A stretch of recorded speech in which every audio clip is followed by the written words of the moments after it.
அனைவருக்கும் வணக்கம். நம்ம யோசிப்பு தலைமையாளத்தின் இளைய சார்பாக பேசுறேன். வர ஆகஸ்ட் 10ஆம் தேதி ஞாயிற்றுக்கிழமை காலை 9:30 மணியிலிருந்து மதியம் 1 மணி வரைக்கும் ரத்த தான முகாம் நடைபெறுது. அதில் எல்லாரும் கலந்து கொண்டு ரத்த தானம் செய்ய அன்போடு அழைக்கிறேன். ஏன் ரத்த தானம் செய்யணும்? ரத்த தானம் செய்யறது ஒரு மனித நேயத்தின் அடிப்படை. அது மட்டும் இல்லாம ஒருத்தர் ஒரு டொனேட் பண்ண பிளட்டால 3-4 உயிரை காக்கலாம்.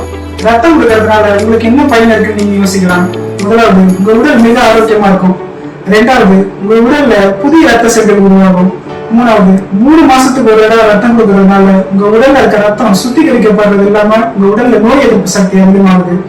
நான்காவது, பிபின்னு சொல்லப்படுற ரத்த அழுத்தம் உங்க உடல்ல சீரா இருக்கும். ஐந்தாவது, உலகத்திலேயே மிக கொடிய நோயான கேன்சரை நம்ம வராம தடுக்கலாம்.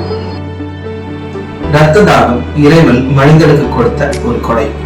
நம்மளை காப்பாத்த நம்ம ஆண்டவர் இயேசு கிறிஸ்து சிலுவையில கடைசி துளி ரத்தம் சிந்துனது போல நாமளும் பிறரை காப்பாற்றுறதுக்காக ரத்த தானம் செய்வோம். உதிரம் கொடுப்போம், உயிர் காப்போம்.